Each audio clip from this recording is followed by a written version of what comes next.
Мирлан Джаманаков, житель села Эмгекчиль Нарынской области, с утра до ночи проводит в поле, потому как к началу весеннего посева необходимо успеть вспахать не только свою землю, но и своих односельчан. В связи с поздним приходом весны они ускоряют темпы работы. Если вовремя не подготовить землю, это скажется и на сроках сбора урожая, делится земледелец.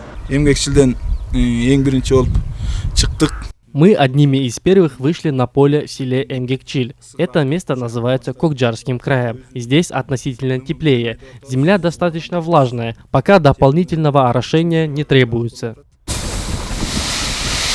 Мирлан с техникой на «ты», ведь за спиной уже более 10 лет опыта работы в сельском хозяйстве. Он старается всегда изучить новые тенденции и подходы. Например, в прошлом году он приобрел современную семеноводческую технику на $9000. Это позволило ему одновременно засеять клевер и ячмень, а также использовать селитру в качестве удобрения.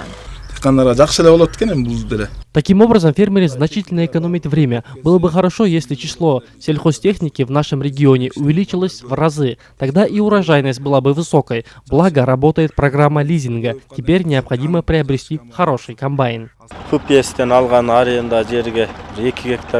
Я взял аренду 2 гектара земли. Сейчас занимаюсь ее обработкой. Часть засею ячменем и другую половину пшеницей. В этом году сезон вспашки был немного отложен из-за погодных условий. Однако, я думаю, мы все наверстаем. Для этого есть техника в помощь. В прошлые годы мы все делали вручную.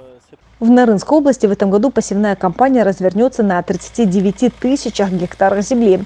Планируется засеять пшеницу на 6 тысячах гектарах, а ячмень на более чем 19 тысячах.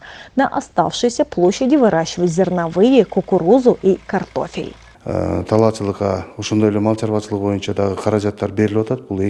Средства на сельское хозяйство и животноводство выделяются через 2 банка. Финансируют проекты Айылбанк и РСК. На сегодняшний день по области выдано более 98 миллионов сомов. В регионе есть небольшая проблема из-за высокой цены на дизельное топливо. Она превышает 43 сома. Но ГСМ хватает. Всего нашему региону необходимо около 2000 тонн.